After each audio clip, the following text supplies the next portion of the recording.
At some point, we all face really confusing situations. And because of our experiences so far, we can't see what's really going on. Then all of a sudden, there is an encounter. Something crazy only God could explain. We have a light bulb moment, and we can finally see things clearly. These insights can significantly change our life direction. What if you could learn from somebody else's light bulb moment? My insight could be your insight. Significant life, God-inspired moments that can change a life. As Monica said, I am going to share my significant life story with you, but I sort of thought since I'm going to be sharing my story with you guys, it seems only fair that I get to know you guys first. So we're going to start with a game. So everyone jump up to your feet and we're going to play a quick game. How it's going to work is that I'm going to say something. If you guys have done it, you're going to take a seat until we sort of have like one or two left and you guys can say, yeah, I won. Sound good? So first of all, I want you guys to sit down if you have never brought somebody a gift. So if you've never brought a gift for somebody, weddings, anniversary, birthdays, no, you've all brought gifts. That's a good start. If you've never written in a card, sit down. Everyone's written in cards as well. Cool. If you have never cooked a meal for somebody else, so if you've only ever cooked a meal for yourself and never cooked for anyone else, take a seat. We're all still standing. How about this one? This might get a few of you. Sit down if you've ever forgotten your spouse's birthday. There's a couple. Dad, that's shocking. Nobody else? Just got my dad. Good. This one's a bit ouchy, but sit down if you've ever hid an animal with your car, like a rabbit or a possum or maybe even a cat. That's shocking. There's a lot of you. I should have saved that one for last. Sit down if you have not stopped at a pedestrian when you should have. So there was a car coming and there was that little gap. You're like, I'm going to just go. That's pretty shocking too. Got a few. Sit down if you have ever made a baby cry. I've got two standing. Okay, this is probably going to cancel someone out. But sit down if you have ever farted and blamed somebody else. We have a winner. I don't have a prize for you, but you can feel pretty good about that one. Awesome. So now that I've made you guys all feel pretty terrible, I feel like it's a really good platform to preach from. And this should go all right. They've asked me to share tonight because they wanted to hear my significant story and they wanted to hear from somebody that has grown up in a Christian home, which would be me. Two things before I start. Firstly, I am very, very blessed to have grown up in a Christian home. I am very stoked to have grown up in a Christian home. And whatever I say tonight, I don't want you guys to get the wrong idea. I am very stoked and very blessed about that. Secondly, anyone here that has grown up in a Christian home probably had a very similar reaction to mine. When Monica asked me to preach on a significant life story and then said, because you've grown up in a Christian home, I was like, well, those two sort of counteract each other. I don't really have a significant story. I grew up in a Christian home, which was my first thought, and I'm sure you guys all have a very similar thought, if you have. But as I've prepared my sermon tonight, I've actually uncovered quite a few significant stories. I've decided tonight, you'll notice I've got a light rope on stage. I've decided to share tonight, not necessarily one light bulb moment, but sort of lots of little light bulbs. A journey that I've been on. And as you can see, it's nice and long. Don't worry, I'm not going to cover all those light bulbs. I've got a few to cover. But as you can tell, it's sort of a long journey, and I'm not going to give you guys all the answers tonight. I don't have the end of the reel to get to. But I can tell you what's happened at the beginning of my journey here.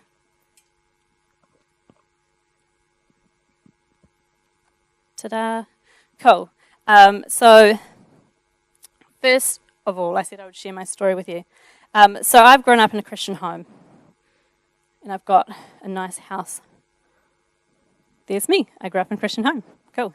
I grew up with a Christian mum and a Christian dad, and I had Christian parents. There they are. I also had a Christian brother and a Christian sister. There's my brother and my sister. Yes, you do look like a boy, Lauren. That was Ben's fault. I also my parents' parents were also Christian, so the ones I knew anyway, I never had the chance to meet my papa. So my grandparents were also Christian. My aunties and uncles were mostly Christian, and so were my cousins. So there's all my Christian aunties, uncles. One of my pastors, my uncles is a pastor, so it's sort of like extra bonus points there, I think. I'll claim it. So I'm surrounded by Christians. These guys are all Christians, Christian home. My husband of 1.5 years of marriage, he is also a Christian, so like triple brownie points, bonus points, whatever for that one. You'll notice that he looks like a child there. My brother actually does the graphics, and he knows that my husband is younger than me and thought this would be funny. Sorry, Cole. So I was surrounded with Christians my whole life. I grew up around Christians. It was pretty rad. It was good. I went to high school at Bethlehem College, as many of you know, is a Christian school. After I left my Christian school, I went to work at a church. There's a church. I also went to Bible college during this time, and I did that for 3 years. I then escaped to Disney World in Florida for 6 months, and I say escaped, I will get to that. I did literally escape at that point in my life. Disney was not so Christian, but it's Disney World, it's the happiest place on earth, so it was all pretty peachy from there. When I did that, I returned back to New Zealand to Tauranga, and I came and started working here at Bethlehem Baptist Church. Awesome. So as you can tell, I'm pretty much all round a good Christian, right? I'm surrounded by Christian people, I've been to Christian places, I've done a lot of Christian stuff. You're probably thinking, you'd probably expect that I'm the total theologian. You'd expect that I'm a prayer warrior. You'd expect that I'm the person in the room always doing the right thing. You'd expect that I'm the best Christian role model to look at. You'd expect that I'm always doing the right thing no matter what, no matter where. You'd expect that I'm the perfect Christian, right? Well, I'm not. My sermon tonight is on this, expectations. Expectations means a strong belief that something will happen or be the case. We often expect stuff of ourselves, what others expect of us, and we just constantly are surrounded by expectations, right? The truth of it all is I'm actually really terrible at theology, so if any of my scriptures are out of line, just tell me afterwards. I'm not a prayer warrior at all. The thought of having to pray at the end of the sermon freaks me out. I'm not always doing the right thing, and a lot of my stories would surprise you. I'm not always the best Christian example, and I'm not the perfect Christian. So the real reason for the game earlier tonight wasn't just to make you all feel terrible, it's so that we sort of feel like we're all on an even playing field here. Tonight I'm not going to focus in on what it's like to grow up in a Christian home, because I know that we all feel expectations. We feel expectations all around us, whether it's from bosses, colleagues, family, parents, siblings, friends, or ourselves, or people we don't even know. We all feel expectations. To start off my sermon tonight, I'm going to show us a couple of expectations that we often feel day to day. Oh, that's me feeling like a good Christian, by the way, at my wedding. Pretty holy. Light bulbs. It's coming. There. So when we order that Big Mac at McDonald's, we have this great expectation it's going to be epic. And when it comes to our table, it looks very much like this one over here. One of our expectations we face day to day. What we think we're going to look like with wet hair is often not the case. I deal with this quite often. Having curly hair, it's often wet, and I'm often having my smiggle moments. Often what we expect we're going to look like at the gym, and the reality is we're probably still at home on the couch eating pizza. What we think we're going to look like with a shaved head versus what we actually look like. I haven't done this, but anyone contemplating, just think this over first. And then what we think we look like or expect we're going to look like when we smile versus what we may look like. And last one is what we think our cookies are going to look like and expect them to be like versus what they actually are like. Those aren't my cookies, by the way. They're close to, but not mine. So those are a couple of expectations that we face maybe day to day. They're all a little bit lighthearted, but I know deep down we all face expectations, whether they are small like that or whether they are great big expectations that determine where our life is heading. I'll tell you guys a little bit more about my story since that's what I'm meant to be doing, and it's obviously not all peachy like I told you. The expectations as me as a kid were to be a farm kid. I grew up on a farm.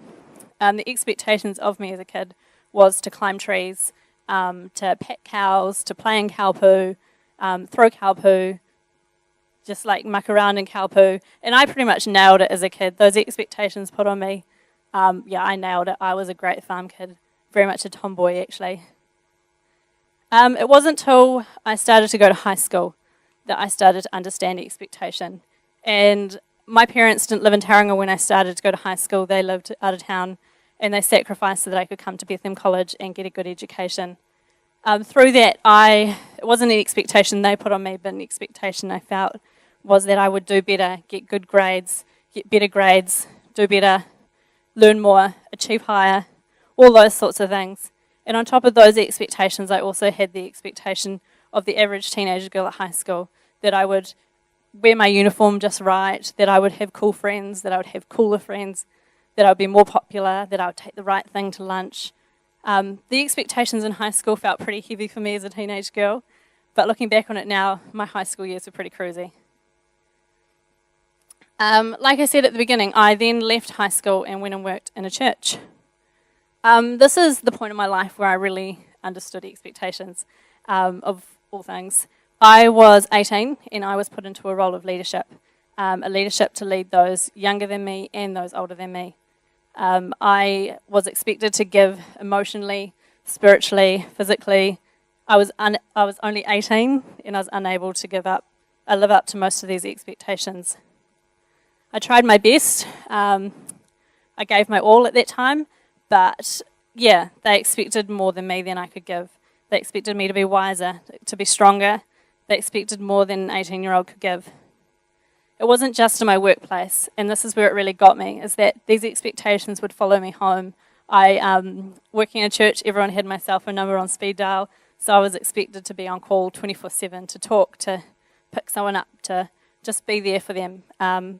These expectations would follow me into my life. I'd be in the supermarket and I would bump into somebody and they would notify me as sort of the church girl. I'm that girl from church.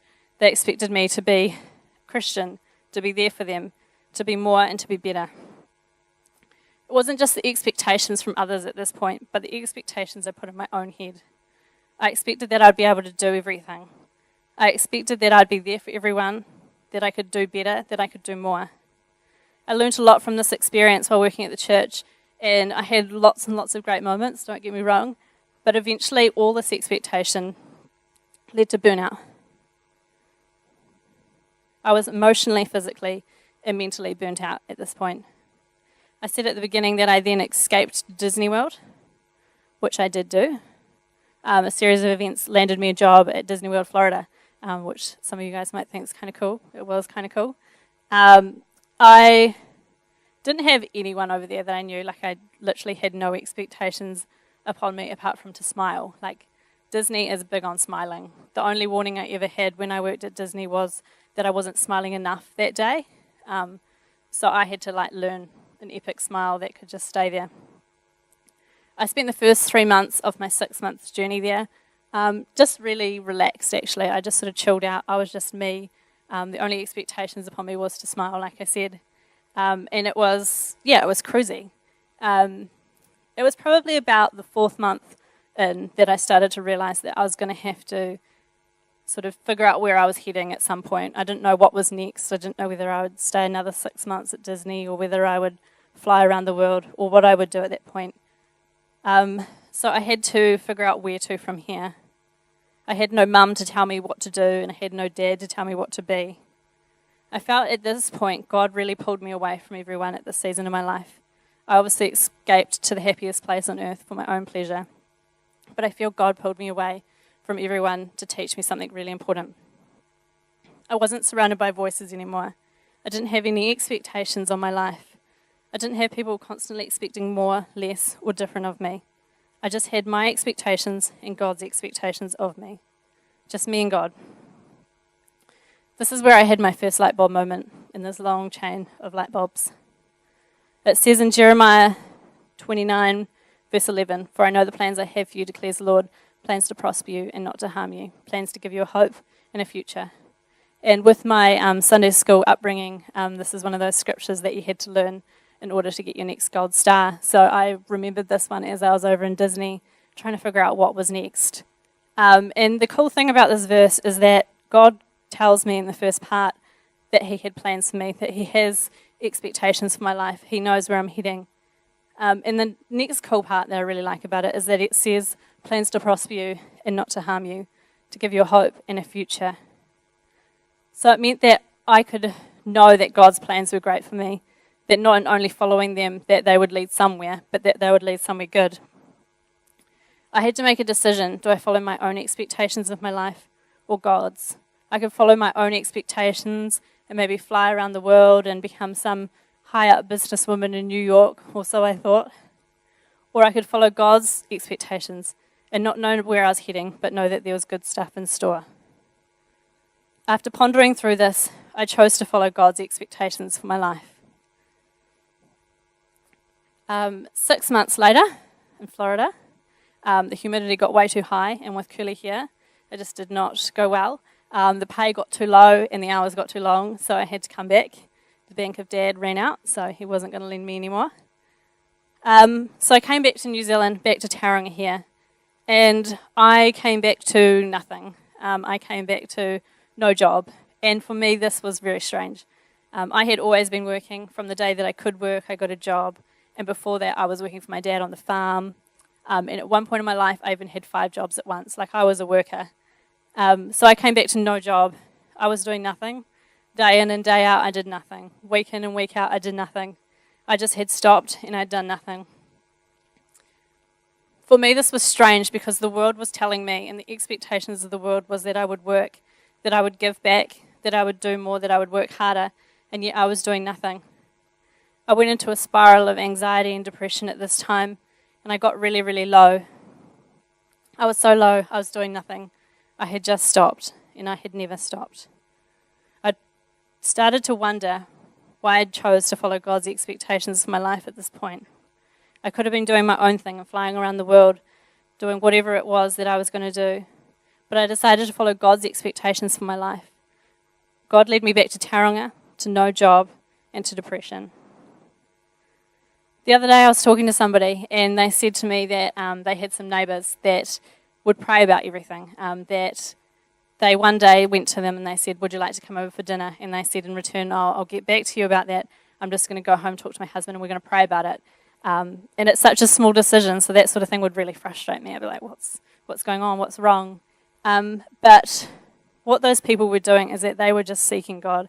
They were waiting upon God, and they were really listening into Him. Something that I began to learn back then, and I'm still learning to this day, is that God sometimes just wants us to stop. He sometimes just wants us to wait upon Him. I was busy trying to fill my own expectations, the world's expectations on me that I would work, be contributing, do more, be more. But God's expectations for me at this point in my life was to stop, be still, and listen to Him and be with Him. It says in Psalm 46:10, be still and know that I am God, which is another cliche verse that we probably all learnt in Sunday school growing up. But at this time in my life, the scripture was very true for me. I was needing to wait. I was needing to be still. I was needing to know that He was God. This was the next light bulb moment for me, learning to stop and not racing ahead. It was after this that a series of events led me here to BBC. What had happened is that my mother-in-law had said to me at the time that there's a job at the church, you should go apply for it. And every part of me heard this word church, and I thought, no, I can't do it. It's not for me. I've been there. I've been burnt out. It's not for me. But at the time, she wasn't my mother-in-law. She was just my boyfriend's mum. So I, in turn, said, that sounds great. I'll look into it. Thank you very much. I then went home and talked to my mum about it, and I said, there's this job. I really need a job, but it's at a church. I can't go to a church. This isn't the plans for my life. I'm not to go work in another church. I've already been there and done that. And my mum said at the time, just go in and tell them that you don't want the job. And I sort of thought that's a really weird thing to do. Like, I'm going to walk into a job interview and be like, hey, so I've come to the job interview, but I don't want the job. But my mum was pretty wise, and she's still very wise. So I thought, I'll just do it. I'll just have this very awkward encounter. So I decided to walk into the church. I sat down and I sat with Ross. And I went to go say to him, I don't want the job. But he said, good to meet you, Rachel. By the way, we don't have a job for you. I was like, oh, okay, at least I don't have to tell him. And I don't think they actually knew that I never wanted the job till probably now, if Ross is even here. So, but yeah, that ended up being like the most random, awkward job / not job interview I've ever had. We just chatted, and I then went home and just continued my search for jobs and continued my life as it was. It was probably a week later that I got a call from Caleb and Michaela, and they said, come in and meet with us. And I sort of thought to myself, they're going to give me a job and I don't want to work at the church. And I had the same series of emotions come back to me that I didn't want to work at a church. This church was going to burn me out. This wasn't for me. These weren't the plans for my life. And decided I would go in anyway, just in case they weren't going to offer me a job. They just wanted to meet me. But they did have a job for me. I sat down, they told me all about it, and it sounded kind of all right at the time. I said I'd think about it, and I went away and had a think. At this time, I just couldn't figure it out. I sort of thought to myself, why, God? I've been to church, I've been burnt out, I've experienced this, but why is this the only job that is coming up for me at the moment? It says in Proverbs 3:5-6, not that one, that one there. It says, trust in the Lord with all your heart and lean not on your own understanding. In all your ways submit to him and he will make your path straight. At this point in my life, my understanding is that I wouldn't and I couldn't work in a church. But God's understanding was that I could and I would. At the time, I took the leap and I took the job. And to be honest with you, I was never that certain about it at all. Through my journey here at BBC, I've had my ups and I've had my downs. But I enjoy my job here. Something I've realised as of lately is that God hasn't put me in the church so that I can fulfil my own hopes and my own dreams. He's put me here to help build his kingdom. He's seen in me the ability to give and do for others. I've spent so much of my life focusing in on where I am that I hadn't noticed to stop and look around me.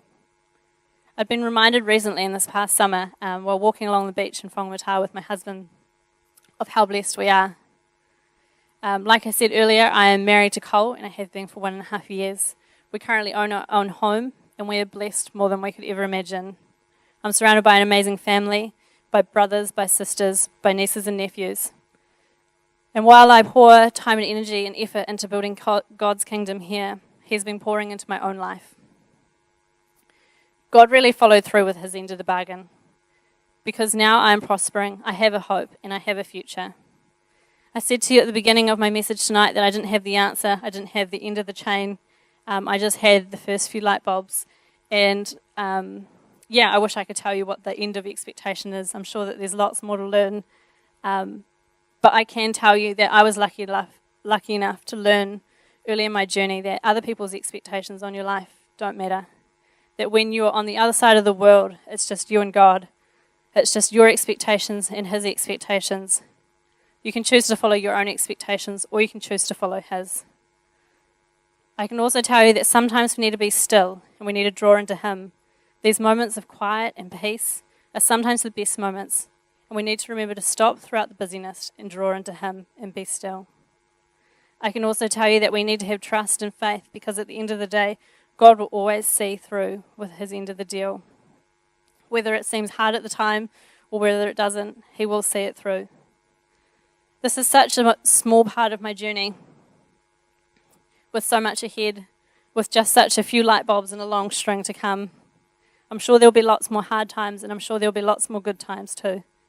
But I don't know where my future leads. Only God does. I'm going to close in prayer now. Dear Lord, I just thank you for my journey. It may not seem like the most amazing journey at times, but Lord, you've given me this journey for my purpose, for what I have ahead, Lord. And I just pray that if there are people in this auditorium tonight, Lord, that are dealing with different things, whether they're still trying to figure out where they're heading in their own lives, Lord, whether it's small decisions or big decisions, that you would really guide them through that, Lord. I just pray that we can learn to trust and pour into you even more, that we can stand beside you and know that at the end of the day you will come through. And Lord, I also just pray that you will just give us those still and peaceful moments, that if we're busy like I am throughout the week, that you'll remind us to stop, to reflect, and to just be with you, Lord. Also just pray for us as we continue tonight, as we continue into worship, Lord, that you'll just draw out those things that we need to learn, those things that we need to know tonight, Lord. And I just pray for our week ahead, that you'll just be with us all. Amen.